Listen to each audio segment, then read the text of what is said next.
اعوذ باللہ من الشیطان الرجیم بسم اللہ الرحمن الرحیم۔ اور آگے فرمایا کہ لا تقولوا لمن القى الیکم السلام لست مؤمنا، جو شخص تم کو سلام کرے تو اس کو یہ نہ کہو کہ تم مومن نہیں ہو، دنیا کا مال و دولت حاصل کرنے کی خواہش میں۔ اب یہاں القى الیکم السلام کا لفظ قرآن کریم نے استعمال کیا ہے۔ اس کے ایک معنی تو یہی ہے شخص تم کو سلام کرے، یعنی السلام علیکم کہے، اور دوسرے معنی اس کے عربی محاورے کے لحاظ سے یہ بھی ہو سکتے ہیں کہ جو شخص تمہارے سامنے سلامتی کا پیغام دے۔ سلامتی کا پیغام دینے کے معنی یہ ہے کہ وہ اپنے ظاہری اعمال سے اپنے مسلمان ہونے کا ثبوت دے اور تمہارے ساتھ امن کے ساتھ پرامن طریقے پر رہنے کا ارادہ ظاہر کرے، تو محض اپنے گمان کی وجہ سے اس کو جھوٹا یا منافق نہ سمجھو، بلکہ یہ نہ کہو کہ تم مومن نہیں۔ تو یہ دونوں باتیں اس میں داخل ہیں۔ لیکن یہاں ایک بات یہ بھی سمجھنی چاہیے کہ جو بات فرمائی جا رہی ہے آیت میں وہ یہ ہے کہ محض کسی گمان کی بنیاد پر کسی کو کافر یا منافق سمجھنا درست نہیں ہے، جبکہ اس کے ظاہری علامات مسلمان جیسی ہوں۔ لیکن اگر کوئی شخص ظاہری علامات تو مسلمان جیسی ظاہر کر رہا ہے، لیکن کھلے طور پر کسی کافرانہ عقیدے کا اظہار بھی کرتا ہے، تو محض اس کے سلام کر لینے کی بنا پر یا محض اس کے اپنے آپ کو مسلمان کہنے کی بنا پر اسے مسلمان سمجھنا کوئی ضروری نہیں ہے، بلکہ اگر وہ کسی کافرانہ عقیدے کا برملا اظہار کر رہا ہے تو چاہے وہ نماز پڑھتا ہو، چاہے روزہ رکھتا ہو، چاہے قبلے کی طرف رخ کرتا ہو، چاہے مسلمانوں جیسا سلام کرتا ہو، وہ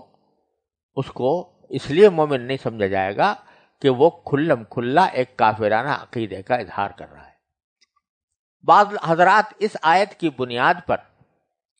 اور ایک حدیث کی بنیاد پر جو صحیح بخاری کے اندر آئی ہے غلط فہمی میں مبتلا ہو جاتے ہیں۔ اس آیت میں چونکہ کہا کہ جو شخص تمہیں سلام کرے تم اس کو یہ نہ کہو کہ تم مومن نہیں ہو، تو اس کے بارے میں کہتے ہیں، اس کی وجہ سے سمجھتے ہیں کہ جو شخص سلام کر رہا ہے السلام علیکم ورحمۃ اللہ اس نے کہا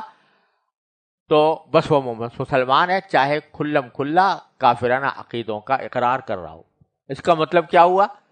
اس کا مطلب یہ ہوا کہ اگر ایک شخص السلام علیکم کہہ رہا ہے اور ساتھ ہی کہتا ہے میں نہ خدا کو مانتا ہوں،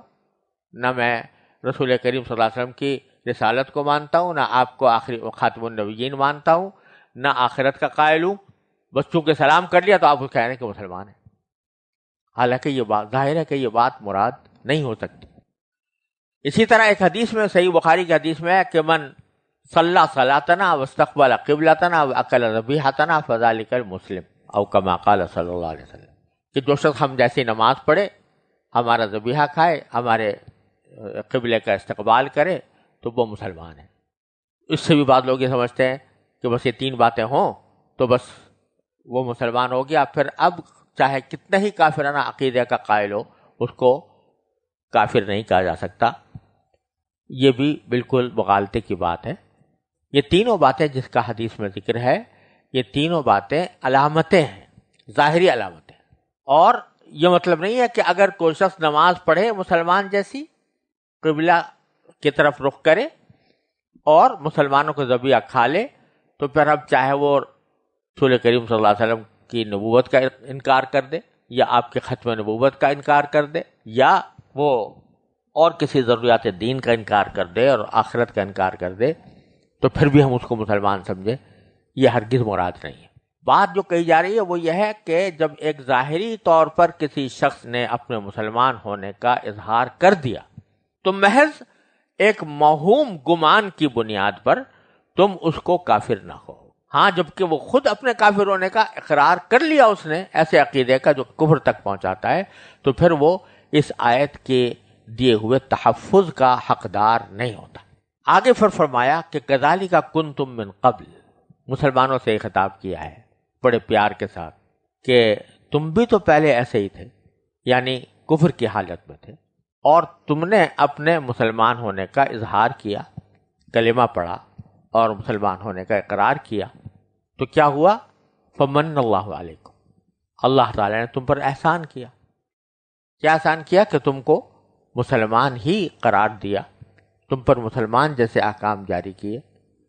اور رسول کریم سرور دو عالم صلی اللہ علیہ وسلم نے بھی تمہیں مسلمان سمجھا۔ وہاں کسی حضور اقدس صلی اللہ علیہ وسلم نے یا کسی دوسرے صحابی نے کسی مسلمان ہونے والے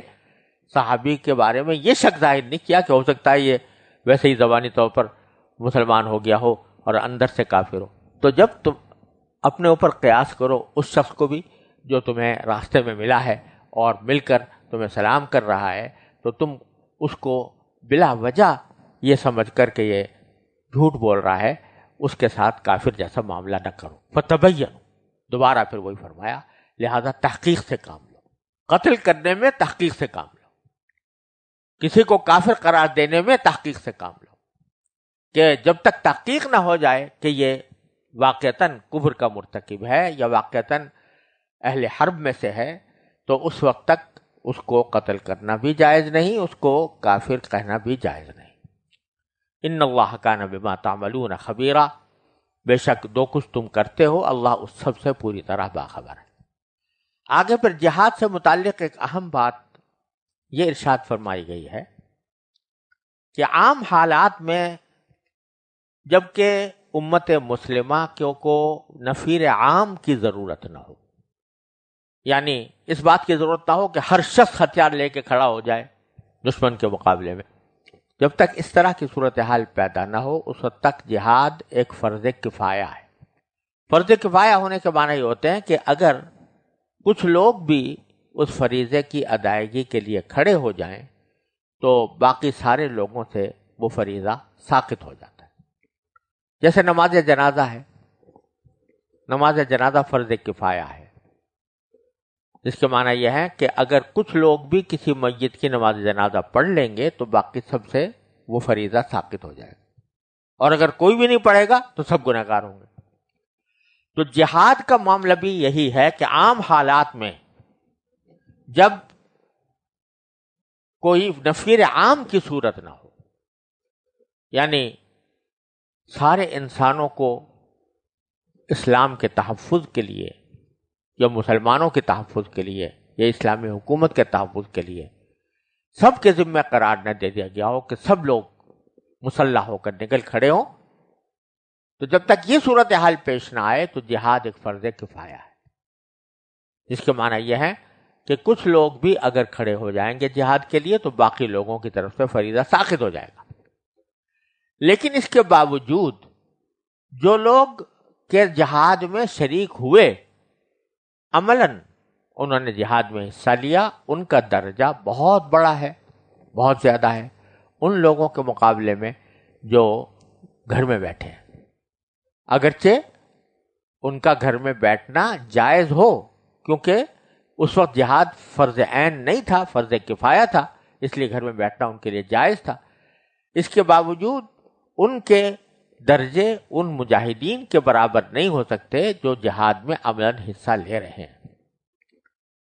البتہ اگر کوئی شخص گھر میں بیٹھا ہے کسی عذر کی وجہ سے، یعنی وہ بیمار ہے یا اتنا بوڑھا ہے یا نابینا ہے جس کی وجہ سے وہ جہاد میں شرکت کر ہی نہیں سکتا، تو پھر اگر اس کے دل میں نیت تھی اور یہ خواہش بھی تھی کہ اگر میں تندرست ہوتا تو جہاد میں شریک ہوتا، تو اللہ تبارک و تعالیٰ اس کی نیت کی برکت سے اور اس کی خواہش کی برکت سے انشاءاللہ اس کو جو مجاہدین کی حکم میں بھی شامل فرما لیں گے اور اس کے اوپر جہاد کا انشاءاللہ اجر بھی ملے گا۔ لیکن جو شخص کے اس قسم کے کسی عذر میں معذور نہ ہو اور پھر گھر میں بیٹھ رہے تو اس کا درجہ مجاہد کے برابر نہیں ہو سکتا جس نے اپنی جانیں اللہ کے راہ میں قربان کرنے کے لیے وہ تیار ہو کر نکلا ہے۔ یہی بات ان آیات میں فرمائی گئی ہے۔ فرمایا کہ لا يستوي القاعدون من المؤمنین غیر اولی الضرر والمجاہدون فی سبیل اللہ باموالہم وانفسہم، جن مسلمانوں کو کوئی معذوری لاحق نہ ہو اور وہ بیٹھ رہے، یعنی جہاد میں جانے کے بجائے گھر میں بیٹھ رہے، وہ اللہ کے راستے میں اپنے مال و جان سے جہاد کرنے والوں کے برابر نہیں ہیں۔ فضل اللہ المجاہدین باموالہم وانفسہم علی القاعدین درجہ، جو لوگ اپنے مال و جان سے جہاد کرتے ہیں ان کو اللہ نے بیٹھ رہنے والوں پر درجے میں فضیلت دی ہے۔ البتہ وَكُلًّا وَعَدَ اللَّهُ الْحُسْنَى، اللہ نے سب سے اچھائی کا وعدہ کر رکھا ہے۔ یعنی جو گھر میں بیٹھ گئے ہیں، جہاد میں نہیں گئے، کیونکہ ان کے اوپر جہاد فرض عین نہیں تھا، اور وہ گھر میں بیٹھ کر بھی ظاہر ہے کہ اللہ تعالیٰ کی اطاعت میں زندگی گزار رہے ہیں، تو اس واسطے اللہ نے ان سے بھی اچھائی کا وعدہ کر رکھا ہے، یعنی یہ کہ انشاءاللہ ان کو جنت نصیب ہوگی۔ لیکن جہاں تک درجات کا تعلق ہے تو وہ جہاد کرنے والوں کو زیادہ ملیں گے، اور ان کے درجات بیٹھ رہنے والوں کے مقابلے میں بہت زیادہ عظیم ہوں گے۔ تو پہلے فرمایا اللہ نے سب سے اچھائی کا وعدہ کر رکھا ہے، لیکن وفضل اللہ المجاہدین علی القاعدین اجرا عظیما، اللہ نے مجاہدین کو بیٹھ رہنے والوں پر بڑی فضیلت دی ہے، بڑی فضیلت دے کر